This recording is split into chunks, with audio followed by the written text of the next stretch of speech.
அஸ்ஸலாமு அலைக்கும். இப்பொழுது குழந்தை வளர்ப்பு பற்றி பேசப் போகிறேன். குழந்தைக்கு முதலில் உணவு கொடுப்பது சரியான முறையில் கொடுக்க வேண்டும். பிறந்த குழந்தையாக இருந்தாலும் சரி, வளர்ந்த குழந்தையாக இருந்தாலும் சரி. முதலில் பிறந்த குழந்தைகளை பார்ப்போம்.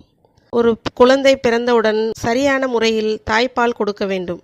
சில பேருக்கு தாய்ப்பால் குறைவாக இருக்கலாம். அப்படி குறைவாக இருந்தால் அவர்களுக்கு பாட்டிலில் பால் கொடுப்பார்கள். நானும் என்னோட பிள்ளைகளுக்கு அப்படி தான் கொடுத்தேன். அதை என்ன அப்படின்னா, அதில் ஒரு மிஸ்டேக், ஒரு தப்பு என்ன பண்ணாங்கன்னா, அது நான் செய்யலை, அம்மா செஞ்சாங்க. எனக்கு அப்போ விவரம் தெரியாது. அந்த மாதிரி கொடுக்கக்கூடாதுன்றது எனக்கும் தெரியாது. எப்படின்னா, இப்போ குழந்தைக்கு பால் கம்மியாக இருக்குன்னு பசும்பாலோ ஆவின் பாலோ அந்த மாதிரி கொடுக்குறோம். கொடுக்கையில் என்ன செய்கிறதுனா, சீனி சர்க்கரை அதை போட்டு கொடுத்துட்றது. அதை கொடுக்கக்கூடாது. அதனால் என்ன ஆகும், குழந்தைக்கு வயிற்றில் பூச்சி தங்கும். அதுக்கப்புறம் இன்னும் என்னென்னமோ பண்ணும், அது வேறு விஷயம். ஆனால் முக்கியமான விஷயம் என்னென்னா, இந்த குழந்தைங்க என்ன செய்யும்னா, அந்த சீனி போட்டு கொடுக்குற பாலை குடிச்சு பழக்கமான குழந்தைங்க என்ன பண்ணிடும்னா, அந்த கொஞ்சம் கொஞ்சம் குடிக்கிற தாய்ப்பாலையும் குடிக்காதுங்க. அதுங்களுக்கு அந்த பால் தான் நல்லா தெரியும். சீனி போட்டு கொடுக்குறோமே அந்த பாலை தான் நல்லா குடிக்குங்க.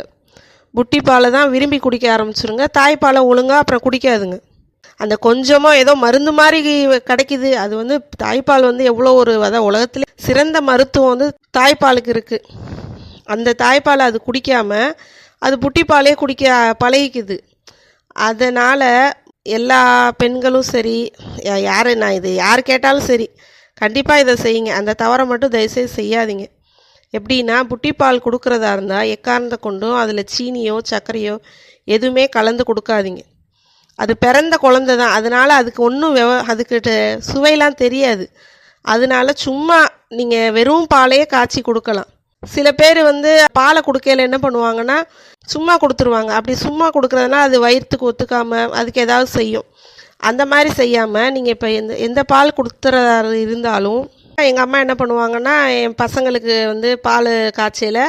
பால் காய்ச்சையில் ஒரு நல்ல சுத்தமான வெள்ளை துணி எடுத்து அதில் கொஞ்சமாக ஓமம், ஒரு 1/4 ஸ்பூன் அந்த அளவுக்கு ஓமத்தை போட்டு கட்டி முடிச்சு மாதிரி போட்டு அந்த பாலுக்குள்ளே போட்டு வச்சுருவாங்க. சூடான பாலுக்குள்ளே அப்படி போட்டு வச்சிட்டோன்னா அந்த பிள்ளைங்களுக்கு வயிற்று பிரச்சனைகளோ அந்த மாதிரி எந்த ஒரு பிரச்சனையும் வராமல் நல்லா ஜீரணமாகி எந்த ப்ராப்ளமும் வராது. அடுத்து நம்ம பார்க்க போகிறது என்னென்னா, அடுத்து கொஞ்சம் வளர்ந்தவுடனே அதுக்கு ஒரு 6 மாதம் 7 மாதம் ஆகவும் திட உணவுகள் கொடுக்க ஆரம்பிப்போம். அந்த திட உணவுகள் இப்போ எப்படி கொடுக்குறாங்கன்னா, எல்லா குழந்தைங்க கையிலையும் ஃபோனை கொடுத்து அந்த ஃபோனை பார்த்துக்கிட்டே திட உணவு ஊட்டுறாங்க. இது சரியாது. அந்த ஃபோனில் எவ்வளோ கதிர்வீச்சு இருக்குது. பெரிய ஆளுக யூஸ் பண்ணுறதே தவறுன்னு சொல்கிறோம். அப்படி இருக்கையில் குழந்தைங்க கையில், பச்சை குழந்தைங்க அதுங்க கையில் உள்ள நரம்புலேருந்து உடம்பு எல்லாமே ரொம்ப சாஃப்டாக இருக்கும். அது கையில் இந்த ஃபோனை கொடுத்து சாப்பாடு அதுகளுக்கு ஊட்டி அதுகள் எப்படியாவது சாப்பிட்றணும் அப்படின்ற ஒரு காரணத்துக்காக இந்த ஃபோனை கையில் கொடுத்து நம்ம ஊட்டுறதுனால அதுங்களுக்கு எவ்வளோ கெடுதல் ஆகும். சின்ன வயசுலேருந்தே அதுங்களுக்கு கதிர்வீச்சாகி அதுக்கு உடம்புல இல்லாத நோயெல்லாம் வரும். இது தேவையா? நாங்களாம் என்ன ஃபோனை வச்சா சோறு ஊட்டிக்கிட்டு கிடந்தோம்? கிடையாது. வெளியேயும் நாங்கள் ஒன்றும் வேடிக்கைலாம் காட்டலையே. வீட்டுக்குள்ளே வச்சு தான் அதுக்கு என்ன விளையாட்டு சாமான் இருக்கோ அதை விளையாட்டு காமிச்சிக்கிட்டு தான் சோறு ஊட்டி பார்த்துக்கிட்டோம். அந்த மாதிரி முடிஞ்ச வரைய தயவுசெய்து குழந்தைங்க கையில் ஃபோனை எக்காரணத்தை கொண்டு கொடுக்காதீங்க. அது எவ்வளோ கெடுதலாகும். குழந்தையிலே அதுக்கு கண் பார்வை பாதிச்சிரும். இந்த கதிர்வீச்சுனால குழந்தை எவ்வளோ ஒரு சாஃப்டானது தெரியுமா? கண்ணுலேருந்து உடம்புலேருந்து எல்லாமே சாஃப்ட்டு. அப்படி இருக்கையில் அது கையில் ஃபோனை கொடுத்து ஃபோனை வச்சுக்கிட்டு அது எப்போ பாரு அதை வச்சு பார்த்துக்கிட்டே அது கார்ட்டூன் காட்டுறீங்க, குழந்தைங்க பாட்டு காட்டுறீங்க, பொம்மைகளை காட்டுறீங்க. அது தப்பு.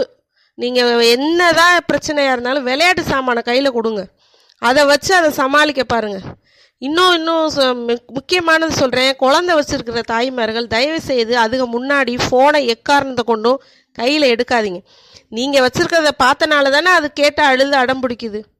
எக்காரணத்தை கொண்டும் அது தூங்குற நேரத்தில் வேணால் ஃபோன் வச்சுக்கோங்க. அது முழிச்சிட்ருக்கிற நேரத்தில் தயவுசெய்து ஃபோனை எக்காரணத்தை கொண்டு வச்சு யூஸ் பண்ணாதீங்க.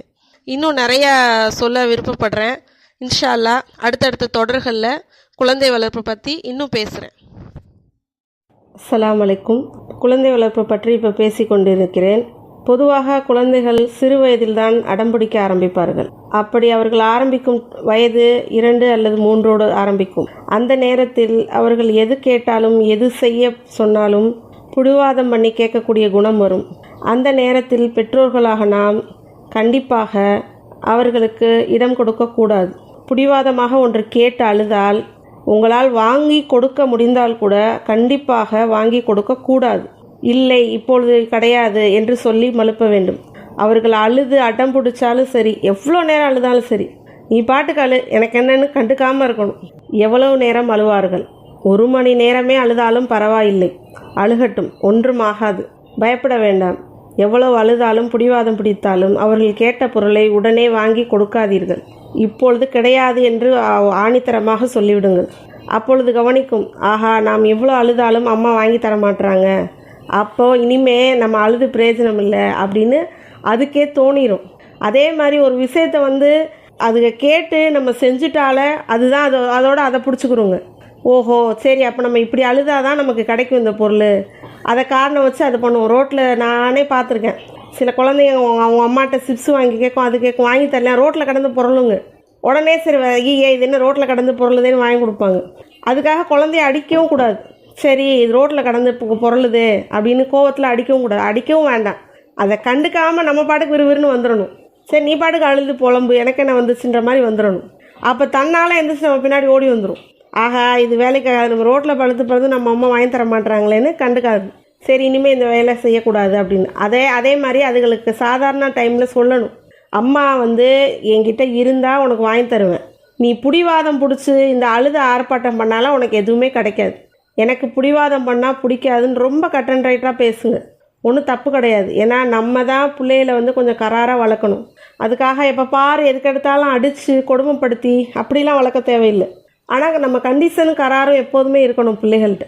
அந்த பிடிவாத குணம் அந்த வயசுலேருந்து தான் அதுக்கு ஸ்டார்ட் பண்ணுறது. எதை கேட்டாலும் அடம் பிடிச்சி வாங்குகிற பழக்கத்தை அப்போ தான் அதுக்கு ஸ்டார்ட் பண்ணுங்க. அதைத்தான் நம்ம கரெக்டான முறையில் பிள்ளைகளை கொண்டு வரணும். அப்போது சரியான முறையில் சரி அம்மா நம்ம பிடிவாதம் பிடிச்சா வாங்கி தர மாட்டாங்கன்னு அந்த பிள்ளைக்கு தெரிஞ்சிச்சுன்னா கண்டிப்பாக இனிமேல் அது பிடிவாதம் பிடிக்காது. சின்ன வயசுலேருந்தே இந்த பழக்கத்தை நம்ம கொண்டு வந்துட்டோன்னா பெரிய பெரிய விஷயங்களில் நம்ம அதை அதிகமாக தப்பிக்கலாம். எப்படின்னா இப்போது சின்ன வயசுலேயே பிடிவாதம் பிடிச்ச பிள்ளைங்க என்ன பண்ணுங்க, அதுங்க நினச்சதை சாதிக்கணுன்ற எண்ணம் வந்துடும். பெரிய ஆள் ஆகிற வரை அதுங்க மாறாதுங்க. அதுலேருந்து எப்போ பாரு அதுலேயே ஒரு கவனம் செலுத்திட்டு என்ன பண்ணுங்க, அதுங்க வாழ்க்கை லைஃபே வீணாகக்கூடிய சான்ஸ் நிறையா இருக்குது. அதனால நம்ம இந்த பிடிவாதம் பிடிக்கிறத மட்டும் பிள்ளைகளுக்கு வரவிடாமல் பார்த்துக்கணும். நம்ம தான் அதுகளை பெற்று வளர்த்துக்கிட்டு இருக்கோம். நம்ம கண்ட்ரோலில் தான் பிள்ளைகள் இருக்கிற முடியும். அதுக கண்ட்ரோலில் நம்ம என்றைக்கும் போயிடக்கூடாது. அந்த எண்ணம் எப்போதுமே பெற்றோர்கள் கவனமாக இருந்துக்கோங்க. இப்போ தாய் ஒரு விஷயத்தை செய்ய மாட்டாங்க அப்படின்னா தந்தை உடனே அதையே செய்யக்கூடாது. தந்தைக்கும் தாயும் இதில் ரொம்ப முக்கியமாக இருக்கணும். இப்போ ஒரு தாய் பிள்ளையை கண்டிச்சுக்கிட்டு இருக்காங்கன்னா தந்தை ஊட போகக்கூடாது. என்ன பிள்ளைய அடிக்கிற, என்ன பேசுகிற, என்ன திட்டுற, அந்த மாதிரி எதுவும் செய்யக்கூடாது. சரி கண்டிச்சுக்கிட்டு இருக்காங்க, நம்ம ஊட போகக்கூடாது. அப்போ அதுக்கு என்ன செஞ்சிடும் அந்த குழந்தை, ஆஹா நமக்கு சப்போர்ட்டுக்கு ஆள் இருக்குது அப்படின்னு அது ரொம்ப ஆட ஆரம்பிச்சிடும். புரியுதா? நம்ம ஆமாம் நமக்கு அத்தா சப்போர்ட் பண்ணுறாங்க, அம்மா அப்போ அத்தா கண்டிச்சுக்கிட்டு இருக்கையில் அம்மா ஊட போயிட்டாங்கன்னா சரி நமக்கு அம்மா சப்போர்ட் பண்ணுறாங்க அப்படின்னு அதுக்கு ரொம்ப துளிர் விட்டு போயிடும். அதோட தவறுகளை அது ஈஸியாக செய்யக்கூடிய வாய்ப்புகள் நம்மளே கொடுக்கக்கூடாது. முடிஞ்ச வரைய பிடிவாதம் பண்ணாமல் பிள்ளைகளை வளர்க்க பாருங்கள். அந்த பிடிவாதத்தை நம்ம தான் உருவாக்குறோம். அது குழந்தைக்கு ஒன்றும் தெரியாது, அது பாவம் குழந்தை தான். அது நம்ம இடம் கொடுக்குறனால தான் அந்த குழந்தை அது பழக்கமாகுது. நம்ம கண்டிஷனாக இருந்துட்டா கண்டிப்பாக எந்த குழந்தையும் சரியான முறையில் வளர்க்க முடியும். அதுக்காக அடித்து கொடுமைப்படுத்தணுன்றது கிடையாது. ஆனால் ஒரு நார்மலாக கண்டிஷனாக இருந்துக்கணும். இப்படியே கொண்டு வந்தோன்னா தான் அது அதோட வாழ்க்கை ரொம்ப சிறப்பாகவும் நல்லபடியாகவும் இருக்கும். ஏன்னா குழந்தைகள்ன்றது அல்லாஹ் நமக்கு கொடுத்த அமானிதம். அந்த அமானிதத்தை சரியான முறையில் வளர்த்து எடுக்க வேண்டியது நம்மளோட கடமையாகுது. எப்போதுமே தாய் தந்தையர்கள் பிள்ளைகளை கண்டிக்கும் போது ஒருத்தருக்கு ஒருத்தர் பேசி வச்சுக்கோங்க. நான் கண்டிக்கிறேன், தயவுசெய்து நீங்கள் ஊட வந்துடாதீங்கன்னு சொல்லி பேசி வச்சுக்கிட்டு அதன்படி யாராவது ஒருத்தர் பிள்ளைகளை கண்ட்ரோலில் வச்சுக்கோங்க. ஒன்று தாய் கண்டிஷன் பண்ணணும், அல்ல தகப்பன் கண்டிஷன் பண்ணணும். 2 பேருமே கொஞ்சி நமக்கு ஒரு புள்ள தான் இருக்குது, நமக்கு என்ன காசு பணம் நிறையா இருக்குது, இஷ்டத்துக்கு நம்ம பிள்ளைகளுக்கு கேட்டதெல்லாம் வாங்கி கொடுப்போன்னு வாங்கி கொடுத்துட்டு பின்னாடி அதுங்க வாழ்க்கையை வீணாக்கிடாதீங்க. யாராக இருந்தாலும் அப்படி தான். அதே மாதிரி குழந்தைங்க இருக்கிற வீட்டில் தான் ஃபோன் நோண்டக்கூடாதுன்னு இல்லை, கொஞ்சம் வளர்ந்த பசங்க இருக்கிற வீட்லேயும் ஃபோன் வச்சுக்கக்கூடாது. ஏன்னா தாய் தகப்பனை பார்த்து தான் பிள்ளைங்க கற்றுக்குறோங்க. எப்போ பாரு அம்மாக்காரவங்க ஃபோனை வச்சுட்டே பார்த்துட்டு இருந்தாலோ இல்லை அத்தா ஃபோன் வச்சு பார்த்துட்டே இருந்தாலோ அந்த பிள்ளை என்ன செய்யும், அதுவும் அந்த ஃபோனை கேட்கும். அப்போ நீங்கள் மட்டும் வச்சுருக்கீங்க, ஏன் எங்களுக்கு மட்டும் தரமாட்டீங்கன்னு அது சொல்லும். எல்லாருமே அதான் நம்ம, அதாவது குழந்தைகள் வந்து நம்மளை காப்பி பண்ணும் பொதுவாகவே. இப்போ ஒரு தாயை காப்பி பண்ணும், இல்லை தந்தையை காப்பி பண்ணும். நான் வந்து அவங்க தாய் என்ன செய்கிறாங்களோ அதன் மாதிரியே பண்ணும். அதே மாதிரி தந்தை என்ன செய்கிறாரோ அதன் மாதிரியே பண்ணும். இப்போ தாய் வீட்டில் ஐவேளை தொழுது ரொம்ப இபாபத்தாக இருந்தால், டிவி பார்க்காம இந்த சீரியல் பார்க்காம அது எல்லாமே பண்ணிகிட்டு இருந்தாங்கன்னா குழந்தையும் அதில் இன்ட்ரெஸ்ட் வராது. குழந்தைய என்ன பண்ணும், அவங்களோட சேர்ந்து தொழுகவும், அதுக்கு ஒரு சின்ன குழந்தையா இருக்கையிலே தொழுகவும் வணங்கவும் இபாபத்தாக இருக்க பார்க்கும். அதே மாதிரி தான் அது ஒரு நல்ல ஸ்டேஜுக்கு வரையில் அதை சரியான முறையில் ஓத அனுப்புங்க. ஓத அனுப்பிட்டோம் அவங்க எல்லாம் சொல்லி கொடுத்துருவாங்க அப்படின்னு மட்டும் இருக்காதீங்க. வீட்லேயே என்ன பண்ணுங்க, முடிஞ்ச வரைய அவங்கள பாடம் நீங்கள் கேளுங்க. என்ன ஓதுறேன், என்ன செய்கிற, என்ன பண்ணிக்கிட்டு இருக்க, அம்மா கிட்ட கொஞ்சம் சொல்லிக்காட்டு, நீ சொல்கிறது ரொம்ப நல்லா இருக்கே அப்படின்னு அதை என்கரேஜ் பண்ணணும். அதை வெறுப்பேற்றுற மாதிரி கேட்க வேணாம். நீ ரொம்ப நல்லா ஓதுவியாமே, நீ நல்லா செய்வீங்க, நீ சொல்லுமா அப்படின்னு அதுகளை என்கரேஜ் பண்ணி தாயே என்ன பண்ணணும், அதுகளை நல்லா ஓத வைக்க ட்ரை பண்ணணும். அதே மாதிரி மதரசாவில் சொல்லி கொடுத்துருவாங்க, இஸ்லாம் சட்டம்னா என்னன்னு சொல்லி கொடுத்துருவாங்க, இஸ்லாம்னா என்னன்னு சொல்லி கொடுத்துருவாங்கன்னு நம்ம விட்டுறக்கூடாது. ஒரு தாய் தான் முழுக்க குழந்தைகளுக்கு இஸ்லாம் பற்றி எடுத்து சொல்லணும். களிமா சொல்லி கொடுக்கணும், தூங்க வைக்கையில் களிமா சொல்லி கொடுக்கணும், தூங்கையில் ஒதுந்துவா, எந்திரிக்கையில் ஒதுந்துவா, பாத்ரூம் போகையில் ஒதுந்துவா, இதெல்லாம் மதரசாவில் சொல்லி கொடுக்குறதோட தாய் தினமும் சொல்லி கொடுத்தா பிள்ளைங்க அதுக்கு கற்றுக்குருங்க. அதனால் முடிஞ்ச வரை என்ன பண்ணணும், தாய் வந்து எல்லாமே சொல்லி கொடுக்கணும். துவாக்கள் சொல்லி கொடுக்கணும். அவங்க மதரசாவில் வந்து பிள்ளைய எல்லாருக்கும் வச்சு சொல்லி கொடுப்பாங்க. அதெல்லாம் பிள்ளை ஏற்றுக்காது. இதுவே வீட்டில் நம்ம மட்டும்தான் இருப்போம். அப்படிங்கல அந்த பிள்ளைகளுக்கு நம்ம எல்லாமே சொல்லி கொடுத்தோம்னா சின்ன துவா, குட்டி துவா, அப்புறம் இஸ்லாம்னா என்ன, மலக்குகள் யார், அல்லாஹ் வந்து மலக்குகளை எந்த ரேஞ்சில் வச்சுருக்கான் அப்படின்னு அதுகளை உட்கார வச்சு நம்ம இது மாதிரி ஒரு ஸ்டோரி சொல்கிற மாதிரியே அதுகளுக்கு சொல்லி புரிய வைக்கணும். இஸ்லாம்னா இப்படி தான் இருக்கணும், மலக்குகள், நபிமார்கள் எல்லாரையும் பற்றி நம்ம சொல்லணும் பிள்ளைகளுக்கு. அது குழந்தையிலேருந்தே சொல்லி வளர்த்தோன்னா பிள்ளைங்க வந்து இஸ்லாம்னா என்னன்றதை பெரிய ஆளாகையிலையும் ரொம்ப கண்ணியமாக கடைப்பிடிச்சி வருவாங்க. அதன் வழியில் நடக்கவும் செய்வாங்க. இஸ்லாம் வழியில் தான் நம்ம நடக்கணும், ஏன்னா அதுதான் நேர்மையான வழி, இஸ்லாம் மட்டுமே நேர்மையான வழி அப்படின்னா அதுகளுக்கு புரியும். எதுவுமே தவறாகவே நம்ம எடுத்துக்கக்கூடாது. எல்லாமே வந்து நன்மையாக அமைகிறதுக்கு நம்ம முடிஞ்ச வரையே பிள்ளைகளுக்கு தாய் தகப்பன் மட்டும்தான் சொல்லி கொடுக்கணும். தகப்பனுக்கு நேரம் இல்லை அப்படின்ற பட்சத்தில் தாய் தான் அதை சொல்லி கொடுக்கணும். ஆனாலும் தகப்பனுக்கும் கடமை இருக்குது. எனக்கு என்னன்னு கண்டுக்காமல் இருக்கக்கூடாது. தகப்பனும் வந்து அவருக்கு நேரம் கிடைக்கிற நேரத்தில் அவரும் எடுத்து சொல்லணும் பிள்ளைகளுக்கு. இஸ்லாம் எப்படி இருக்குது, தொழுகை எப்படி போகிறோம், அங்கே வந்து சொல்கிற பயான்களை வந்து பிள்ளைகளுக்கு உட்கார வச்சு அதுகளுக்கு டைம் கிடைக்கல அதை உட்காந்து சொல்லணும். எல்லாமே செய்யணும். அதாவது தாயே எல்லாம் பார்க்கணுன்னு ஒன்றும் அவசியம் இல்லை. தகப்பனுக்கும் அதிக கடமை இருக்குது பிள்ளைங்க மேலே. அவர் எப்போல்லாம் ஃப்ரீயாக இருக்காரோ அப்போ பிள்ளைங்க இடத்துல கொஞ்சம் உட்காந்து பேசி அதுக்கு என்ன செய்யுதுங்க, ஏது செய்யுதுங்க, என்ன படிக்குதுங்க, எப்படி படிக்குதுங்க, இதெல்லாம் தெரிஞ்சுக்கணும். எனக்கு என்னன்னு சம்பாரிச்சு கொடுத்தா போதும்னு இருந்துடவும் கூடாது. ஒரு தகப்பனுக்கு உண்டான கடமை. ஏன்னா பிள்ளை வந்து அமானிதன்றது தாயின் தகப்பனுக்காக அல்லாஹ் கொடுத்தது தான். அதனால் தகப்பனுடைய கடமையும் சரிவர செய்யணும். இன்ஷா அல்லாஹ் அடுத்த பகுதியில் மற்றதை பார்க்கலாம். அஸ்ஸலாமு அலைக்கும். குடும்ப சிந்தனை என்ற பகுதியில் குழந்தை வளர்ப்பு பற்றி சொல்லிக் கொண்டிருக்கிறேன். போன தொடரில் நாம் பார்த்தது, பிள்ளைகள் பிடிவாதம் பிடிப்பதால் அது சிறுவயதில் முதலே நாம் அவர்களை கண்டிஷனாக வளர்த்து விட்டால் அவர்கள் பிடிவாத குணத்தை மாற்றிவிடலாம். ஒரு பழமொழி சொல்வார்களே, 5இல் வளையவில்லை என்றால் 50இல் வளையாது என்று. அது எதற்கு அப்படி சொல்வார்கள் என்றால், நம்ம வந்து இப்போ ஒரு 3 வயசு 3 வயசுலேயே வந்து அதுகளை கொஞ்சம் கொஞ்சமாக அதுகளோட பிடிவாத குணம், அதுகளுக்கு நல்ல புத்தி சொல்கிறது எல்லாத்தையும் அப்படியே அப்போலேருந்தே ஸ்டார்ட் பண்ணணும். இது செய்யக்கூடாது, இப்படி செய்யக்கூடாது, இது தப்பு, இது ரைட்டு, அதே மாதிரி கரெக்டான இடத்துல இங்கே தான் நம்ம பாத்ரூம் போகணும், இங்கே தான் இது பண்ணணும் அப்படின்னு பிள்ளைகளுக்கு அந்த ஒவ்வொன்றா நம்ம எடுத்து சொல்லிக்கிட்டே வரணும். அப்படி சொல்லிட்டு வரையில தான் அதுக்கு எல்லாம் புரிஞ்சு நடக்கும். அந்த வயசு தான் அதுகளுக்கு வந்து நல்லா புரிஞ்சு நடக்கிற வயசு. அப்போ புரிஞ்சு நடந்துக்கிறோம். எந்த ஒரு விஷயத்தையுமே வந்து நம்ம வந்து அது குழந்தை, இப்போ அதுக்கு பாவம் என்ன தெரிய போகுது அப்படின்னு நம்ம மெதுவாக அதுகளுக்கு நம்ம கண்டுக்காமல் விட்டோன்னா அதை சொல்லி திருத்துறது ரொம்ப ரொம்ப கஷ்டமாக போயிடும். அதுதான் 5 வயசுக்கு மேலே வந்து அதோட பிடிவாத குணம் எல்லாமே அதுக்கு வந்துடும். வந்ததுக்கப்புறம் போட்டு அதை அடிச்சுட்டு இது பண்ணிவிட்டு அது 5 வயசு ஆகட்டும் அப்படின்னு நம்ம விட்டோன்னா முடிஞ்சு. அதான் நம்ம அந்த 5 வயசுக்குள்ளேயே நம்ம அதை வந்து கண்ட்ரோல் பண்ணி கொண்டு வர பார்க்கணும். அதுதான் ரொம்ப ரொம்ப முக்கியமான விஷயம். அதே மாதிரி மெயினாக பிள்ளைகளுக்கு பொய் பேச கற்றுக் கொடுக்காதீங்க. நீங்களும் தயவுசெய்து பிள்ளைகள்கிட்ட எக்காரணத்தை கொண்டு பொய் பேசிடாதீங்க.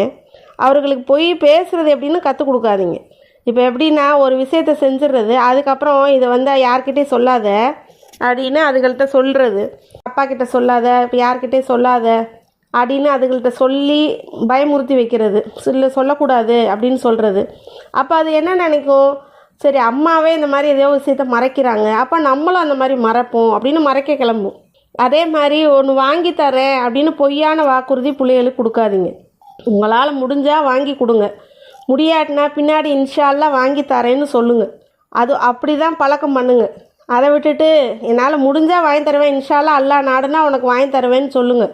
அதை விட்டுட்டு பொய்யான வாக்குறுதி கொடுத்து நீ இதை செஞ்சேன்னா நான் உனக்கு அது வாங்கி தரேன், நீ இப்படி பண்ணேன்னா உனக்கு நான் அது நீ அமைதியாக இருந்தேன்னா உனக்கு நான் இது பண்ணி தருவேன், நீ இப்படி பண்ணேன்னா உனக்கு அது வாங்கி தருவேன், இந்த பழக்கங்களும் நல்ல பழக்கம் கிடையாது. அப்போ என்ன, சின்ன வயசுலேயே அதுகளுக்கு அப்போது நமக்கு ஒரு இப்படி இருந்தால் நமக்கு ஒரு பொருள் கிடைக்கும் அப்படின்னு தான் நம்ம கேட்டதை வாங்கி தருவாங்கன்னே பிள்ளைங்க வந்து அதுலேயே சின்ன வயசுலேயே ஒரு பிஸ்னஸ் மைண்டில் வந்துடக்கூடாது. குழந்தையிலே வந்து அதுங்களுக்கு பிஸ்னஸ் மைண்டை உருவாக்காதீங்க. ஆக இப்படின்னா நமக்கு ஒரு பொருள் கிடைக்கும் அப்படின்னு அந்த பழக்கத்தெல்லாம் கொண்டு வராதிங்க தயவுசெய்து. எப்போதுமே பிள்ளைகள்கிட்ட பொய் பேசாதீங்க, நீங்களும் பொய் பேசாதீங்க, பிள்ளைகளையும் பொய் பேச அனுமதிக்காதீங்க. அது சின்ன வயசுலேருந்தே நீங்கள் அப்படி பழக்கிட்டீங்கன்னா யார்கிட்டையும் கண்டிப்பாக பிள்ளைங்க பொய் பேசாது. மெயினாக பெற்ற தாய் தகப்பன்ட்ட பொய் பேசாதுங்க. அந்த பழக்கத்தை முதல் வேலையாக கொண்டு வாங்க. எவ்வளோ பெரிய பிரச்சனை வரணும், என்ன தலை போகிற விஷயமா, தலையவா சீவிடுவாங்க பொய் சொன்னா அப்படின்னு ஏன் நினைக்கிறீங்க? அப்படி தலை போகிற விஷயமா இருந்தாலும் தயவுசெய்து பொய் பேசாதீங்க, உண்மையவே பேசுங்க. உங்களை பார்த்து தான் உங்கள் பிள்ளைங்க பாடம் கற்றுக்கிட்டு ஆகணும். அப்படிங்கல எக்காரணத்தை கொண்டும் பொய் பேசாதீங்க, உண்மையை பேசுங்க. அதுகள்கிட்ட உண்மையாகவே இருங்க. உங்களால் என்ன முடியுமோ அதை செய்யுங்க. அம்மாவால் இப்படி தான் முடியும், இதுதான் எங்களால் செய்ய முடியும், இதுதான் வாங்க முடியும், இதுதான் பண்ண முடியும் அப்படின்னு இது பண்ணுங்க. உனக்கு நாளைக்கு வாங்கி தந்துடுறேன், 2 நாள் கழித்து வாங்கி தந்துடுறேன்னு இந்த பொய்யான வாக்குறுதியை தயவுசெய்து கொடுக்காதீங்க. பிள்ளைகளை பொய் சொல்லி ஏமாற்றக்கூடாது. அதே மாதிரி நீங்கள் பொய் சொல்கிறத பார்த்துட்டு உங்கள் பிள்ளைக பொய் சொல்ல பழகிக்கிறோம். உங்களை திருப்பி திருப்பி சொல்கிறேன், நான் இது பண்ணாதீங்க. ஒரு தாய் தகப்பன் தான் பிள்ளைக காப்பி பண்ணும், அவங்கள தான் முன்னோடியாக எடுத்துக்கணும். அதனால் முடிஞ்ச வரைய தயவுசெய்து பிள்ளைகளுக்கு பொய்யான வாக்குறுதி கொடுக்கவும் வேண்டாம், பொய் பேசுகிறதுக்கு கற்றுக் கொடுக்கவும் வேண்டாம், பொய் சொல்ல அனுமதிக்காதீங்க. நீங்களும் யார்கிட்டையும் பொய் பேசாதீங்க. நீங்கள் உண்மையாக இருந்தால் உங்கள் பிள்ளைகளும் கண்டிப்பாக உண்மையாக இருக்கும். அம்மா வந்து பொய்யே சொல்ல மாட்டாங்க, அம்மா கரெக்டாக இருப்பாங்க, அது மாதிரி நம்மளும் இருக்கணும் அப்படின்னு நினைக்கும் பிள்ளைங்க. நினைக்கிற அளவு தயவுசெய்து பிள்ளைகளை வளர்த்து கொண்டு வர வந்து வழியை பாருங்கள். ஏன்னா அல்லாஹு தாலாவுக்கு ரப்பில் ஆலமீனுக்கு எப்படின்னா பொய் பேசுகிறவங்களுக்கு பிடிக்கவே செய்யாது. அதாவது வந்து மறுமையில் வந்து அல்லாஹ் வந்து பொய் பேசுகிறவங்கள பார்க்கவே மாட்டேங்கிறான், அவங்கள வந்து அல்லாஹ் பார்க்க மாட்டானா. இப்போ வந்து நம்ம இவ்வளோ தூரம் நம்ம அல்லாஹ் படைச்சிருக்கான், நம்ம இந்த அளவுக்கு நம்ம இருக்கோம், இந்த உலகத்தில் நமக்காக தான் இவ்வளோத்தையும் இந்த உலகத்தை படைச்சு நமக்கு உண்டான கனிகறிகளுக்கு விலங்கினங்கள் அவ்வளோத்தையும் நமக்காக தான் அல்லாஹ் படைச்சிருக்கேன்னு குரானில் சொல்கிறான். அப்படிப்பட்ட இறைவனை பார்க்கக்கூடிய சந்தர்ப்பம் வந்து நமக்கு கிடைக்குது அப்படின்னா அது எவ்வளோ பெரிய இது, மறுமையில் அது நமக்கு கிடைக்கும். அப்போது பொய் பேசுகிறவங்கள அல்லாஹ் என்ன சொல்கிறான், பார்க்க மாட்டானா. அப்போ நம்ம மட்டும் இல்லை, நம்ம பிள்ளைகளையே நமக்கு அந்த பாக்கியத்தை இழக்கிறதுக்கு அதுவும் நம்ம தான் காரணமாயிரும். ரப்பில் ஆலமீனை நம்ம பார்க்குறதுக்கு உண்டான இதை நம்ம இழக்கிறது பத்தாம நம்ம பொய் பேசி அந்த பழக்கம் நம்ம பிள்ளைகளுக்கும் வந்து கடைசியில் அதுகளாலேயும் வந்து அல்லாவை பார்க்க முடியாத ஒரு சூழ்நிலை வரும். இது தேவையா? அந்த மாதிரி இல்லாமல் முடிஞ்ச வரைய கரெக்டாக இருக்கணும்னு முயற்சி பண்ணுங்கள். அல்லாஹு தாலா எப்போதுமே வந்து பொய் பேசுகிறவங்க கிட்ட வந்து ரப்பில் ஆலமீன் கண்டிப்பாக இருக்க மாட்டான். ஆனால் நீங்கள் உண்மையாகவும் நேர்மையாகவும் இருந்தீங்கன்னா உங்கள் பக்கம்தான் அல்லாஹ் இருப்பான் எப்போதுமே. என்ன தான் தவறு நடந்தாலும், எவ்வளோதான் உங்கள் அம்மாவாக இருந்தாலும் சரி, அந்த விஷயத்தில் ரொம்ப கரெக்டாக இருங்க. அல்லாஹ் என்ன சொல்கிறான்னா, உங்களுடைய சொந்தம், அதாவது உங்கள் சொந்த பந்தம் யார், உங்கள் நெருங்கின உறவினராக இருந்தால் கூட நியாயமான விஷயத்தில் அவங்க மேலே தப்பு இருந்தால் தாராளமாக எடுத்து சொல்லுங்கள், நீங்கள் செய்கிறது தப்பு, இப்படி செய்யாதீங்க, இப்படி செய்யக்கூடாது, இது வந்து தவறுன்னு தாராளமாக எடுத்து சொல்லலாம். யாருக்கும் பயப்படாதீங்க. அல்லாஹ் ஒருவனை தவிர யாருக்கும் நம்ம பயப்பட தேவையில்லை. நம்ம தாயாக இருந்தாலும் அவங்கள தட்டி கேட்கணும், யாராக இருந்தாலும் தட்டி கேட்கணும், தவறு செஞ்சால் தட்டி கேட்கணும். அந்த தைரியத்தை நீங்கள் இருந்தால் மட்டும்தான் உங்கள் பிள்ளைகளுக்கும் அதே மாதிரி கொடுக்க முடியும், உங்கள் பிள்ளைகளையும் அதே லெவலில் வளர்க்க முடியும். நம்ம தாய் தவறு செஞ்சாலும் சரி, யார் தவறு செஞ்சாலும் சரி, தட்டி கேட்குற ஒரு மன தைரியமும் மனப்பக்குவமும் பிள்ளைகளுக்கு வரணும். அதை எப்போதுமே நீங்கள் கொண்டு வாங்க. இப்போ வந்து நியாயம், நேர்மை, நீதி இது தவறாமல் வாழ்ந்துட்டு வந்தால் அல்லாஹ்வுக்கு நம்ம வந்து மறுமையில் எந்த ஒரு பதிலும் சொல்ல தேவையில்லை. நேரான வழியில் நம்ம பாட்டுக்கு இப்போ வாழ்ந்துட்டு வரோம். அதே மாதிரி நம்ம பிள்ளைகளையும் அதே வழியில் நம்ம வளர்த்துக்கிட்டு வரணும். அப்படி வளர்த்துட்டு வந்தால் பிள்ளைகளும் நேர்மையாக இருக்கும். நம்ம பிள்ளைகளை நம்ம நேர்மையாக வளர்த்தா என்ன ஆகும், ஒரு நல்ல சமுதாயம் உருவாகும். எல்லா தாய் தகப்பனுக்கு தான் இதை சொல்கிறேன். இதை கேட்குறவங்க யாராக இருந்தாலும் சரி, எல்லா தாய் தகப்பனுக்கும் சொல்கிறேன். ஒரு பிள்ளைகளை நம்ம சரியான முறையில் நேர்மையாகவும் உண்மையாகவும் எல்லாரோட பிள்ளைகளையும் நம்ம வளர்த்துட்டா அந்த சமுதாயம் எப்படிப்பட்ட சமுதாயமாக வளரும்? அந்த சமுதாயத்தில் ஏதாவது தவறு நடக்குமா, தப்பு நடக்குமா, கொலை நடக்குமா, கொள்ளை நடக்குமா, ஏதாவது ஒரு நடக்க வாய்ப்புண்டா? அப்போ ஒரு சிறந்த சமுதாயமாக நம்ம உருவாக்கலாம்.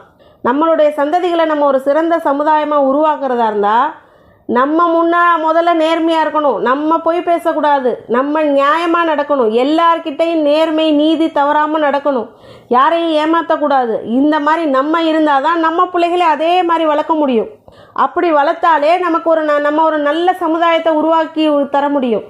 நம்ம பிள்ளைங்க அந்த மாதிரி இருந்ததுன்னா அதுங்க பிள்ளைங்களும் அதே மாதிரி வளர்க்க வாய்ப்புண்டு. இப்போ நம்ம எப்படி நம்ம பிள்ளைகளுக்கு எல்லாம் சொல்லி வளர்க்குறோமோ அதே மாதிரி அவங்களோட பிள்ளைகளை அவங்களுக்கு எல்லாருக்கும் சொல்லி வளர்ப்பாங்க. நீங்கள் இப்படி தான் இருக்கணும், என்ன காரணம் வந்தாலும் சரி, எப்படிப்பட்ட விஷயமா இருந்தாலும் சரி, நேர்மையாக இருங்க, பொய் பேசாதீங்க. எனக்கு மெயினாக முக்கியமாக என்ன தெரியுமா, பொய் பேசக்கூடாது. அது என் பிள்ளைகளுக்கு நான் அப்படி தான் நான் சொல்லி வளர்த்துக்கிட்டு வரேன். எக்காரணம் கொண்டு பொய் பேசாதீங்க, நேர்மையாக இருங்க, உண்மையாக இருங்க, யாருக்கும் பயப்படாதீங்க, யாருக்குமே பயப்பட வேணாம். அல்லாஹ் ஒருவனுக்கு பயந்தால் போதும். அந்த அல்லாஹ் ஒருவனுக்கு பயந்து நேர்மையாக நடங்கன்னா என் பிள்ளைகளெல்லாம் நான் சொல்லி 2 பிள்ளைகளை நான் அப்படி தான் வளர்த்துக்கிட்டு வரேன். முடிஞ்ச வரைய நம்மளுடைய கண் பார்வையில் கண்ணியத்தோடையும் பிள்ளைகளை நம்ம வளர்த்தா மட்டுமே தான் ஒரு நல்ல சமுதாயத்தை நம்மளால் உருவாக்க முடியும். அதன் மூலியமாக அவங்க அடுத்த தலைமுறையை அவங்க உருவாக்கலையும் ஒரு நல்ல சமுதாயமாக அவங்களும் உருவாவாங்க. அதோட நம்மளுடைய பேரன் பேத்தி அதுக்கப்புறம் பூட்டன் பூட்டி இந்த மாதிரி ஒரு நல்ல ஒரு சமுதாயம் வரணும்னா நம்ம கரெக்டான முறையில் வளர்த்தோன்னா கண்டிப்பான முறையில் அல்ஹம்துலில்லாஹ் அல்லாஹ் ஒரு நல்ல சமுதாயத்தை உருவாக்கி தருவான். அதுக்கு அல்லாஹ் துணை செய்வான். அதே மாதிரி நம்மளோட துவாவும் மெயினாக இருக்குது. நம்ம எல்லாம் சொல்லி வளர்த்துட்டா போதும்னு அப்படி இருக்கக்கூடாது. நம்ம பிள்ளைகளுக்காக நம்ம அதிகமாக துவா செய்யணும். கருவில் இருந்தே துவா செய்யணும். வயிற்றில் இருக்கும்போதே அந்த புள்ளை சாலிகான பிள்ளையாக வளரணும், நல்ல பிள்ளையாக பெறணும் அப்படின்னு ஒவ்வொரு நேர தொழுகையிலையும் துவா செய்யணும். அதே மாதிரி உலக மூமீன்களுக்கு துவா செய்ய சொல்லி அந்த குழந்தையிலே அதுக்கு சொல்லி கொடுக்கணும். நமக்கு மட்டும் கேட்கக்கூடாது அல்லாட்ட, குழந்தைகள்கிட்டே நம்ம குழந்தையிலேருந்தே சொல்லி வரணும். நமக்கு மட்டும் கேட்கக்கூடாது, உனக்காக கேளு, உங்கள் அத்தாவுக்காக கேளு, உங்கள் குடும்பத்துக்காக கேளு, அதுக்கப்புறம் உலக முஸ்லீம்கள் அனைவருக்கும் துவா கேளு. ஏன்னா நம்ம எல்லாருமே ஒரே சமுதாயம். அதே மாதிரி உலகத்தில் உள்ள எல்லா மக்களுக்காகவும் துவா செய்யி, அவங்கெல்லாம் நேர்வழி பெறணும்னு துவா செய்யணும் நம்ம பிள்ளைகளுக்கு சொல்லி புரிய வைக்கணும். இப்படியே நம்ம ஒவ்வொன்றா எல்லாத்தையும் நம்மளால் எவ்வளோ முடியுமோ அந்த அளவுக்கு நம்ம பிள்ளைகளுக்கு சொல்லி கொடுத்துட்டு போயிடணும். ஏன்னா நம்மளோட ஆயுள் எவ்வளோ நாள் எவ்வளோ நிமிஷம்னு அல்லாஹ் ஒருவனுக்கு தான் தெரியும். அதே நம்ம உயிருள்ள வர முடிஞ்ச வரைய நம்ம பிள்ளைகளுக்கு நல்ல விஷயங்கள் என்னென்ன இருக்கோ எல்லாத்தையுமே நம்ம சொல்லி கொடுக்கறது நம்மளோட கடமை. அதை நம்ம சரியான முறையில் செய்யணும். அப்படி செஞ்சால் மட்டுமே தான் குழந்தைகளை ஒரு நல்ல முறையிலே வளர்த்து நல்ல சமுதாயமாக உருவாக்க முடியும். இன்னும் எனக்கு தெரிஞ்ச நிறைய விஷயங்கள் சொல்லணும்னு நினைக்கிறேன். இன்ஷா அல்லாஹ் அடுத்தடுத்த தொடர்களில் மற்ற விஷயங்களையும் சொல்கிறேன். அஸ்ஸலாமு அலைக்கும். அஸ்ஸலாமு அலைக்கும். இன்று குழந்தைகளை பாதுகாப்பு பற்றி குடும்ப சிந்தனைகள் என்ற தலைப்பில் கீழ் பார்க்கலாம். ஒரு குழந்தையை சிரமப்பட்டு பெற்றெடுப்பது தாய்தான். அப்படிப்பட்ட தாய்க்கு இந்த குழந்தையை வளர்ப்பதில் அதிக பொறுப்பு உள்ளது. அது தந்தைக்கு இல்லையா என்று நீங்கள் கேட்கலாம். ஆனால் அவர்தான் தன் குடும்பத்திற்காக சம்பாதிக்கப் போகிறார். அதனால் அவர் வீட்டில் இருப்பது கொஞ்ச நேரம்தான். முழுக்க வீட்டில் தாய்தான் தனியாக இருந்து பிள்ளைகளை கவனித்து வளர்க்கிறார்கள். அதனால் அந்த பிள்ளைகளுக்கு நல்லது கெட்டது சொல்லிக் கொடுப்பது வளர்ப்பதும் தாயுடைய கடமையாக இருக்கிறது. அது மட்டுமல்ல, அந்த குழந்தைக்கு எந்த ஒரு ஆபத்தும் வராமல் பாதுகாப்பதும் தாய்தான். குழந்தையாக இருக்கும்போது எறும்பு கூட கடிக்காமல் பாதுகாப்பது மட்டுமல்லாமல் அந்த குழந்தையை பேணி பராமரித்து வளர்ப்பதும் தாய்தான். அதனாலேயே தாய் பொறுப்புள்ளவளாக இருக்கிறாள். தன் பிள்ளை ஒரு வேளை உணவு உண்ணவில்லை என்றாலும் அவளால் தாங்கிக் கொள்ள முடியாது. எப்படியாவது கெஞ்சி கொஞ்சி வேடிக்கை காட்டியாவது அந்த குழந்தைக்கு உணவு ஊட்டி விடுவாள். இப்படி குழந்தையாக இருக்கும்போதிலிருந்தே பார்த்து வளர்ப்பவள் தாய்தான். அப்படி இருக்கும்போது தாய் தன் பிள்ளைகளுக்கு ஏதாவது ஒன்று ஆகிவிட்டால் எப்படி துடித்து கதறுவாள். இப்பொழுது இருக்கும் காலகட்டத்தில் இந்த உலகத்தில் அநியாய அட்டூழியங்கள் நிறையவே நடந்து கொண்டிருக்கிறது. பச்சை குழந்தைகளை கூட சீரழிக்கிறார்கள். பறிகொடுத்த தாய்க்கு எவ்வளவு வேதனையாக இருக்கும். பாதுகாப்பில்லாத நாட்டில் வாழ்வதால் நாம் தான் மிகுந்த கவனமாக இருக்க வேண்டும். நான் ஏன் தாயை பற்றி இவ்வளவு உயர்வாக பேசினேன் என்றால், இப்பொழுது தாயால் மட்டுமே அவளின் குழந்தைகளை காப்பாற்ற முடியும்.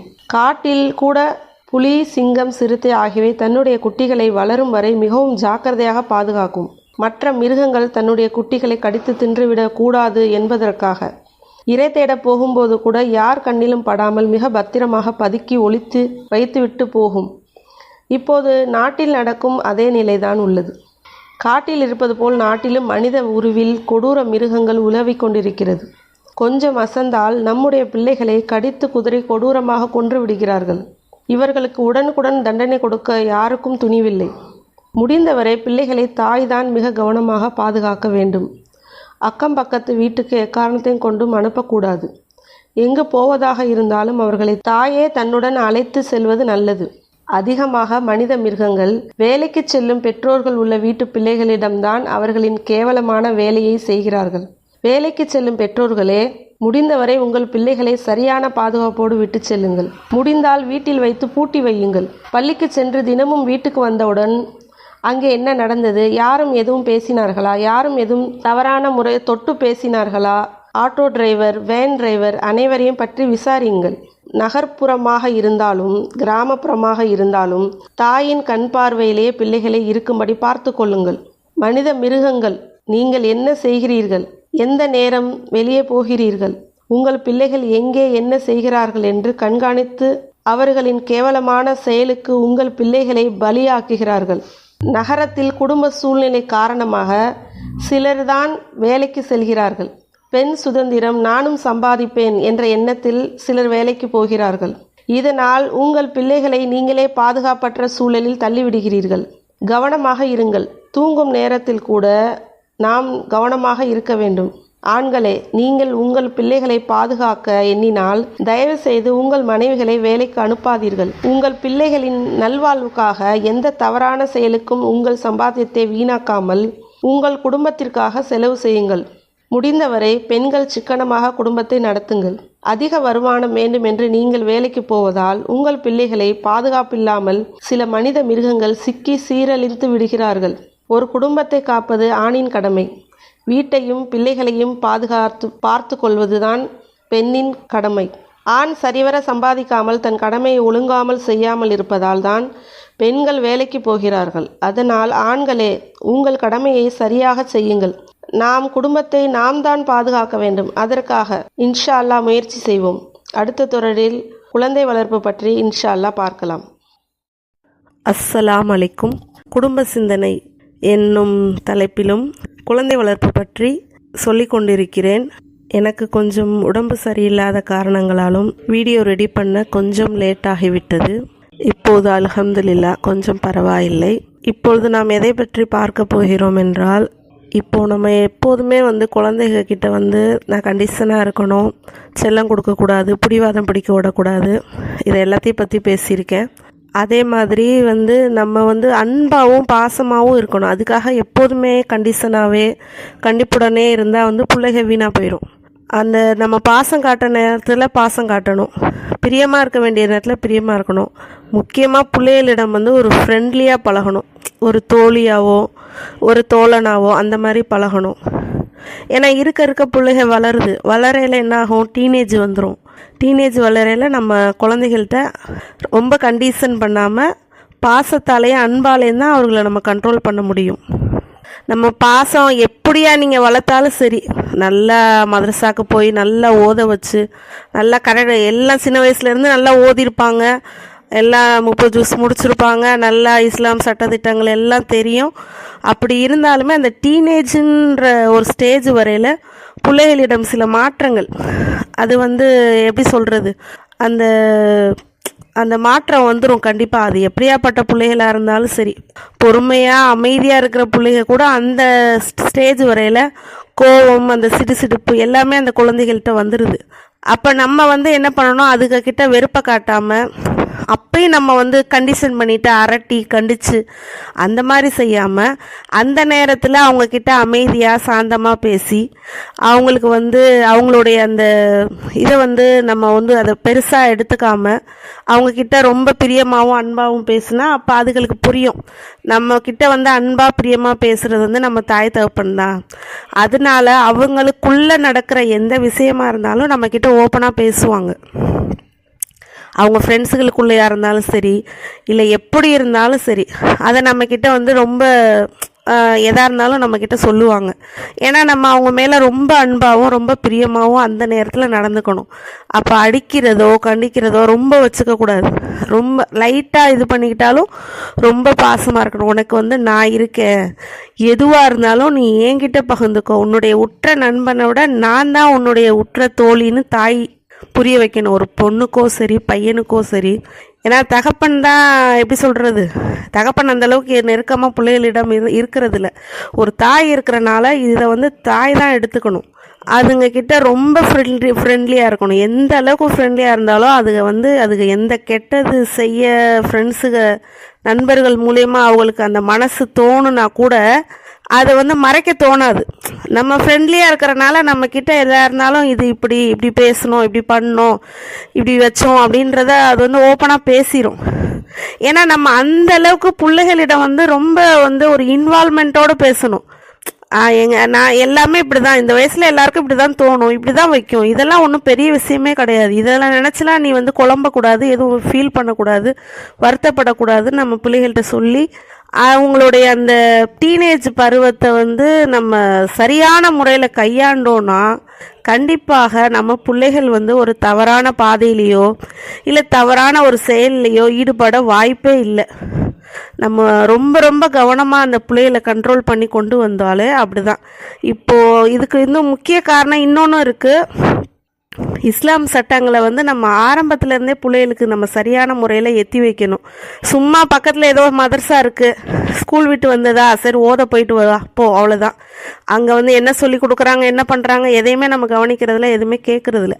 அந்த மாதிரி இல்லாமல் நீங்கள் ஆரம்பத்திலேயே பிள்ளைகளுக்கு இஸ்லாம் சம்மந்தப்பட்ட கல்வியை கற்றுக் கொடுக்க வந்து முனைப்போடு இருங்க. ஏன்னா வந்து இஸ்லாம் என்ன சொல்லுதுன்னா, இந்த நீங்கள் சாதாரண கல்வி கற்கிறதுக்கே அதுக்கு வந்து அப்படி தரமான ஸ்கூலாக பார்க்குறீங்க, அப்படி சேர்க்குறீங்க, அது வந்து அப்படி இருக்கணும் இப்படி இருக்கணும், அப்போ தான் அவங்களுடைய வாழ்க்கைக்கு அது பின்னாடி உதவும் அப்படின்னு நினைக்கிறீங்க. ஆனால் அது இம்மைக்கு தான். அது இங்கே படிக்கிற படிப்பு வந்து இம்மைக்கு மட்டும்தான். அதுவே இஸ்லாம் பற்றி அவர்கள் நிறைய தெரிந்து கொள்றதுக்கும் இஸ்லாம் கல்வி பற்றி அவர்கள் படித்தாங்கன்னா அவங்களுக்கு வந்து மறுமைக்கும் அவங்களுக்கு வந்து பெரிய நன்மையை கொடுக்கும். அதை படிக்கிறதுனால அவங்க வந்து மற்றவங்களுக்கும் அதை எத்தி வைக்க முடியும். இப்போ ஒரு இஸ்லாம் சட்டங்கள் அனைத்தும் அவங்க தெரிஞ்சுக்கிட்டாங்கன்னா மற்றவர்கள் தவறு செய்யலை அவங்க எடுத்து சொல்லுவாங்க, இதை வந்து இந்த மாதிரி செய்யாதீங்க, இஸ்லாம் இப்படி தான் சொல்லுது அப்படின்னு அவர்களுக்கு எடுத்து சொல்லக்கூடிய அளவுக்கு அறிவு இருக்கும். ஏன்னா இப்போ உள்ள குழந்தைங்களுக்கு அதிக அறிவு இருக்குது. உண்மையிலே வந்து அந்த காலத்து குழந்தைங்களை இப்போ நம்மளெல்லாம் எடுத்துக்கிட்டோன்னா கொஞ்சம் அறிவு கம்மின்னு தான் நான் சொல்லுவேன். ஏன்னா அதுகளுக்கு உள்ள டேலண்ட் வந்து நமக்கெல்லாம் இல்லை, நமக்கு ரொம்ப கம்மியாக இருக்குது. அவங்களுக்கு வந்து இப்போ உள்ள பிறக்கிற பிள்ளைகள் எல்லாருக்குமே வந்து பயங்கர பிரில்லியன்ட், பயங்கர டேலண்ட். அந்த மாதிரி பிள்ளைகளை வந்து நம்ம வந்து அவங்கள சரியான முறையில் நம்ம கொண்டு போனோன்னா அவங்க வந்து அவங்களோட வாழ்க்கை ரொம்ப சிறப்பாகவும் நல்லபடியாகவும் அமையும். அதோட முக்கிய பங்கு யார் வகிக்கிறான்னா தாய் தகப்பன் தான். அடுத்து தான் ஆசிரியருக்கு போகணும். ஆசிரியராக இருந்தாலும் சரி, அடுத்து நீங்கள் இஸ்லாமிக் கல்வி தான் முழுக்க கற்றுக் கொடுக்க போகிறீங்க அப்படின்னு அப்புறமேட்டு அந்த மதரசாவில் உள்ள சேக்கு அந்த சொல்லி கொடுக்குறவங்க அந்த ஆலிம்கள் அது வந்து அதெல்லாம் அடுத்த பட்சம். முதல்ல முக்கியமானவங்க தாயும் தகப்பனும் மட்டுமே. அதனால் நீங்கள் வந்து டீனேஜ் பருவத்தை ரொம்ப ரொம்ப கவனமாக கையாண்டால் அல்ஹம்துலில்லாஹ் அல்லாஹ் வந்து அதே மாதிரி எனக்கு என்னன்னு கண்டுக்காமல் விடாமல் முடிஞ்சவரை அல்லாட்டே துவா செய்யுங்க. நம்மளுடைய இருப்பு வேற ரப்பில் ஆலமீன் நாட்டோன்னு ஒன்று இருக்குது, அதில் மாற்றம் இல்லாமல் இருக்கக்கூடாது. அதுமாதிரி தாய் தகப்பன் துவா தான் ரொம்ப ரொம்ப முக்கியம் பிள்ளைகளுக்கு. இப்போ வந்து நம்ம ஒன்று எடுத்துக்கிறோன்னா, இப்போது ஒரு விஷயம் அப்படின்னா அல்லாஹ் நபி எல்லாருமே சொல்கிற விஷயம்னா விதியை வெல்லக்கூடிய வலிமை வந்து துவாவுக்கு இருக்குது. அந்த துவா வந்து நம்ம பெற்றோர்கள் வந்து நம்ம பிள்ளைகளுக்காக கேட்குற துவாவில் இருக்குது. அதனால் முடிஞ்ச வரைய ஒவ்வொரு நேர தொழுகையிலும் உங்களோட பிள்ளைகளுக்காக அவர்கள் சாலிகாக வளரணும், அவர்களுக்கு எந்த ஒரு கெட்ட பழக்கமும் வந்துடக்கூடாது, ஹராமான செயலில் ஈடுபட்டக்கூடாதுன்னு முழுக்க நீங்கள் உங்கள் பிள்ளைகளுக்காக கண்டிப்பாக துவா செஞ்சே ஆகணும். ஏன்னா அல்லாஹ் என்ன சொல்கிறான், நீங்கள் எதுவாக இருந்தாலும் என்கிட்ட கேளுங்கன்னு சொல்கிறான், என்னவாக இருந்தாலும் கேளுங்கன்றான். அப்போ நம்ம அந்த பிள்ளைகளுக்காக அந்த ஒவ்வொரு நேர தொழுகையிலையும் மறந்துடாமல் அதுகளோட ஆயுசுக்கும் சரி, அதுகளுடைய இம்மைக்கும் சரி, மறுமைக்கும் சரி, அவங்களோட உடல் நலத்துக்கும் சரி, அவர்களுக்கு நோய் நொடி இல்லாத வாழ்க்கை கிடைக்கணும்னு சொல்லி அவர்களுடைய சந்ததிகள் வரைய நம்ம கேட்கலாம். ஒன்றும் இது கிடையாது. என்னடா நமக்கு சின்ன பிள்ளைங்க தான் இருக்குது, இவங்களோட சந்ததி வர அப்படின்னா நம்ம கேட்டுட்டு போகிற துவா பின்னாடி அவர்களுக்கு அது பயனுள்ளதாக அமையும் கண்டிப்பாக. ஏன்னா அல்லாஹ் வந்து என்ன சொல்கிறான், நீ எதுவாக இருந்தாலும் என்கிட்ட கேளுன்றான். அப்படிங்கல நம்ம ஒவ்வொரு தடவையும் நம்ம அவங்களுக்காக கேட்குற துவாவும் அல்லாஹ் அதை கபூல் செய்வான். அதே மாதிரி அந்த டீனேஜ் பசங்கக்கிட்ட ரொம்ப கவனமாகவும் பேசுங்க, அதே மாதிரி ரொம்ப ஃப்ரெண்ட்லியாக பேசுங்க. அதாவது இப்போ உங்கள் மகனாக இருக்கட்டும் மகளாக இருக்கட்டும், அவங்க ஃப்ரெண்ட்ஸு அதுங்கள்ட்ட எப்படி பேசுவாங்களோ அந்த மாதிரி பேசுங்க. பேசையில தான் அவங்கக்கிட்ட ஒளிவு மறைவு இருக்காது. அவங்க அப்படியே எதுவாக இருந்தாலும் அதாவது அவங்க ஃப்ரெண்ட்ஸுகளை விட உங்களை தான் அவங்க பெருசாக நினப்பாங்க. நீங்கள் அப்படி பழகிட்டீங்களா கண்டிப்பாக என் அம்மா கிட்ட தான் எல்லாம் சொல்லணும். எங்கள் அம்மா அப்படி தான் எல்லா பிள்ளைகளும் இருக்குங்க. எதையுமே ஒளிவு மறைவுன்றது இருக்கவே செய்யாது. அப்படிங்கல அவர்கள் வாழ்க்கை சிறப்பாக அமையும். டீனேஜ் பசங்களை கொஞ்சம் கஷ்டம்தான் சமாளிக்கிறது. அவங்க செய்கிறதெல்லாம் நமக்கு கோவம்தான் வரும். இருந்தாலும் அவங்கக்கிட்ட சமாளித்து பொறுமையாக நிதானமாக கையாண்டு நடந்தீங்கன்னா, அந்த டீனேஜை கடந்துட்டாங்கன்னா அவங்களோட வாழ்க்கை இன்னும் ரொம்ப சிறப்பாகவும் அருமையாகவும் கொண்டு போயிடலாம். அல்லாஹ்விடத்துல துவாவும் செய்யுங்க, நீங்களும் சரியான முறையில் நடங்க. கண்டிப்பாக உங்கள் பிள்ளைங்களோட வாழ்க்கை ரொம்ப சிறப்பாகவும் அருமையாகவும் இருக்கும். இன்ஷா அல்லாஹ் அடுத்த பகுதியில் பிள்ளைகளின் திருமணத்தை பற்றி பேசுகிறேன்.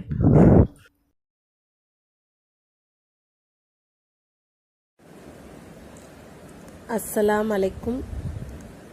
குடும்ப சிந்தனைகள் என்ற தொடரில் திருமணத்தை பற்றி பேசினேன்.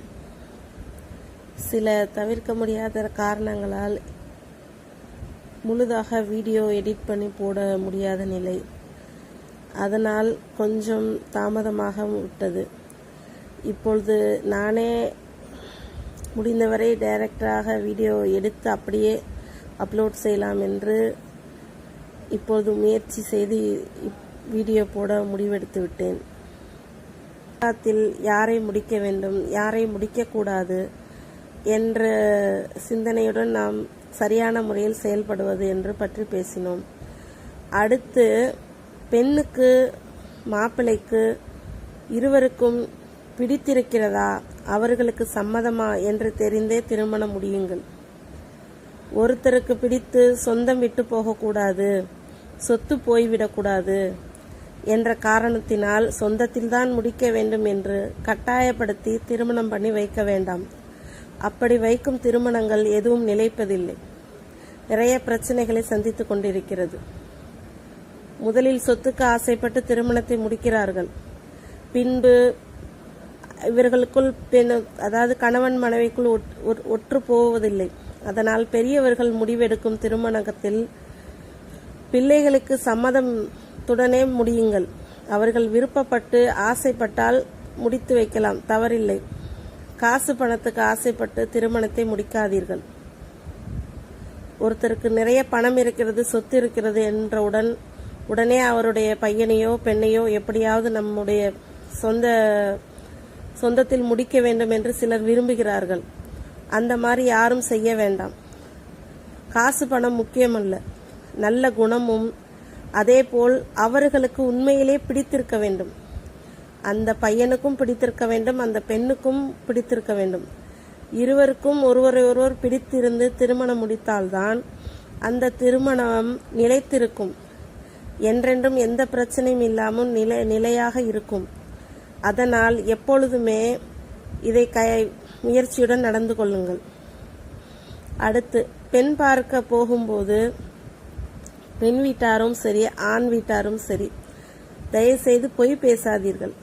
உண்மை நிலவரம் என்னவோ அதை சொல்லி திருமணம் முடியுங்கள்.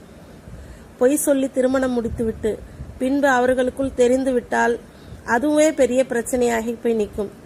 என்ன பிரச்சனையாக இருந்தாலும் இந்த பெண்ணுக்கு என்ன தெரியுமோ அதை உண்மையாக சொல்லி முடியுங்கள். இந்த மாப்பிள்ளை என்ன சம்பாதிக்கிறாரோ, என்ன நிலைமையில் இருக்கிறாரோ அதையும் சொல்லி முடியுங்கள். மாப்பிள்ளை அதிகமாக சம்பாதிக்கிறார் என்று போய் சொல்ல வேண்டாம். அதே போல் பெண்ணுக்கு எல்லாமே தெரியும், அவளுக்கு தெரியாததே எதுவும் இல்லை என்றும் போய் சொல்லி திருமணம் முடிக்க வேண்டாம். இதனால் திருமண வாழ்வில் பிரச்சனைகள் வரும். எப்படியோ கல்யாணம் முடிந்தால் போதும் என்று நினைக்கிறீர்கள். அப்படி நினைக்க வேண்டாம். அவர்கள் பல்லாண்டு காலம் ஒற்றுமையாகவும் சந்தோஷமாகவும் வாழ வேண்டும் என்றால் திருமணத்திற்கு முன்பாகவே சில பல நல்ல விஷயங்களை நாம் மேற்கொள்ள வேண்டும். நிறைய சொல்ல விருப்பம். இன்ஷா அல்லாஹ் அடுத்த குடும்ப சிந்தனைகள் தொடரிலிருந்து மற்றதை பகிர்ந்து கொள்கிறேன். இனிமேல் தாமதமாகாது. முடிந்தவரை அடுத்தடுத்த வீடியோவை சீக்கிரமே போட முயற்சி செய்கிறேன். அஸ்ஸலாமு அலைக்கும். குடும்ப சிந்தனைகள் என்ற தொடரிலிருந்து திருமணத்தை பற்றி பேசப் போகிறோம். பொதுவாக பிள்ளைகள் வயதுக்கு வந்துவிட்டாலே திருமணத்தை பற்றி விதிமுறைகளை அவர்களுக்கு தெரியப்படுத்த வேண்டும். குர்ஆனில் அல்லாஹு தாலா என்ன சொல்கிறான் என்றால், நாம் யாரை திருமணம் முடிக்கலாம், யாரை திருமணம் முடிக்க கூடாது என்ற சட்டத்தை அல்லாஹ் நியமித்துள்ளான். அந்த சட்டத்தின்படி நம்முடைய தாய், தாயுடைய தாய், தாயின் சகோதரி, தந்தையின் தாய், தந்தையின் சகோதரி மற்றும் நம் பால்குடி உறவு முறை பெண்கள், நெருங்கிய இரத்த சொந்தம் உள்ள பெண்களை திருமணம் முடிக்கக்கூடாது என்று குர்ஆன் சொல்கிறது. அதேபோல் திருமணம் முடிக்க ஆகுமான பெண்கள் யாரென்றால், நம்முடைய மாமன் மகள், பெரியப்பா சித்தப்பா மகள், பெரியம்மா சின்னம்மா மகள்கள், இன்னும் நெருங்கிய உறவுகள், ஒன்றை விட்ட உறவுகள், ஒன்றை விட்ட அக்கா மகள், ஒன்றை விட்ட தம்பி அண்ணன் மகள், யாரை வேண்டுமென்றாலும் நாம் திருமணம் முடிக்கலாம். அப்படி இருக்கும் பட்சத்தில் அவர்கள் முன்பு நாம் எப்படி இருக்க வேண்டும்? ஆணாக இருந்தால் பார்வையை தாழ்த்தி கொள்ள வேண்டும். அவர்களிடம் கேலி கிண்டல் இந்த மாதிரி விஷயத்தில் ஈடுபடக்கூடாது. பெண்கள் எப்படி இருக்க வேண்டும் என்றால், இந்த உறவுமுறை ஆண்களிடம் ஹிஜாபை பேண வேண்டும். ஹிஜாபை பேணி அவர்கள் முன்பு ஒழுக்கத்துடன் இருக்க வேண்டும். ஹிஜாப் என்றால் என்ன? ஹிஜாப் என்றால் இறுக்கமான ஆடை அணிந்து தலையில் துணி போட்டுட்டா உடனே அது ஹிஜாப் ஆயிருமா? கிடையாது. ஹிஜாபை எப்படி நம்ம பேணணும்னா, அல்லாஹ் தஆலா எப்படி சொல்கிறான்னா, நம்ம உடுத்திருக்கிற உடை நம்ம உடம்பு வெளியே தெரியக்கூடாது. நம்ம உடல் வெளியே தெரியாத அளவுக்கு நம்ம நல்லா லூஸாக நல்லா ஃப்ரீயாக ட்ரெஸ்ஸு பண்ணி அதே மாதிரி நம்ம முக அலங்காரத்தையோ நம்மளுடைய உடல் அலங்காரத்தையோ அந்நிய ஆண்கள் பார்க்கக்கூடாது. அந்நிய ஆண்கள்னால் யார்? எல்லாம் நம்ம நெருங்கிய சொந்தங்கள் தான். அவர்கள் முன்பே நம்ம ஹிஜாபை பேணி தான் இருக்கணும். இப்போ என்ன பண்ணுறாங்க, புர்கா போட்டுக்கிறாங்க. ஆனால் என்ன பண்ணுறாங்க, லிப்ஸ்டிக் போட்டு கண்மை போட்டு நல்லா சரியான மேக்கப் போட்டு வெளியே போகிறாங்க. அப்போ அவங்க அழகு வெளியே தெரிய தான் செய்யுது. ஒரு அழகு பெண்கள் அழகை யாருக்கு காட்டணும்? அவங்களுடைய கணவனுக்கு மட்டும்தான் காட்டணும். இந்த பெண்கள் என்ன செய்கிறாங்க? சில பெண்கள், எல்லா பெண்களையும் சொல்ல வரல, சில பெண்கள் ஹிஜாபு அப்படின்ற ஒரு பேரில் ஹிஜாபை போட்டுக்கிட்டு ஆனால் ஃபுல் மேக்கப்பில் வெளியே போயிட்டு வர்றாங்க. நான் எனக்கு தெரிஞ்சு நிறைய பெண்கள் பார்த்துருக்கேன். தலை நிமிர பூ வச்சுட்டு கூட போயிருக்காங்க. அது வெளியே தெரியும். அது அந்நிய ஆண்கள் பார்க்குற மாதிரி இருக்கும். இந்த மாதிரிலாம் செய்யக்கூடாது. ஹிஜாப்னா என்னன்னா, நம்மளுடைய அலங்காரங்கள் எதுவுமே வெளியில் தெரியக்கூடாது. அப்படி ஆடை உடுத்துவதற்கு பெயர் தான் ஹிஜாப். அதே மாதிரி நம்மளுடைய உடம்பில் ஒட்டுற மாதிரி துணி போடக்கூடாது. உடம்பில் உள்ள அங்கங்கள் வெளியே தெரியக்கூடாது. அந்த அளவுக்கு நம்ம ஆடை உடுத்துறதுக்கு பேர் தான் ஹிஜாப். இப்பொழுது ஹிஜாப் பற்றி இன்னும் சில விஷயங்களை சொல்கிறேன். பார்வையுடைய ஹிஜாப், பேசுவதுடைய ஹிஜாப், உள்ளத்துடைய ஹிஜாப் என்று அனைத்துமே ஆண்களும் பெண்களும் பேணி காக்க வேண்டும். அது என்ன? பார்வையுடைய ஹிஜாப், பார்வையை தாழ்த்தி கொள்ள வேண்டும். ஆண்களாக இருந்தாலும் பெண்களாக இருந்தாலும் பார்வையை தாழ்த்தி கொள்ள வேண்டும். பேசுவதுடைய ஹிஜாப்னா எப்படி? ரொம்ப ஆண்களிடம் குழஞ்சு ரொம்ப நளினமாக கொஞ்சி பேசுறது அந்த மாதிரிலாம் இருக்கக்கூடாது. பெண்கள் எப்போதுமே போல்டாக ஸ்ட்ராங்காக பேசணும். அதே போல் உள்ளத்துடைய ஹிஜாப், இப்போ உள்ளத்தில் அவங்கள பற்றி நம்ம அதை இதையும் நினச்சிக்கிட்டு தேவையில்லாத எண்ணங்களை வரவழைக்காமல் உள்ளத்துலேயும் தூய்மையாக இருக்கணும். அதுக்கு பேர் தான் உள்ளத்துடைய ஹிஜாப். இதை ஆண்களும் பெண்களும் கண்டிப்பாக பேண வேண்டும். பெண்களை பொறுத்தவரை அவர்கள் ஆடையிலும் ஹிஜாபை அவசியம் பேண வேண்டும். இன்ஷா அல்லாஹ் இனி அடுத்த தொடரில் இன்னும் மிச்ச விஷயங்களை நாம் பார்க்கலாம்.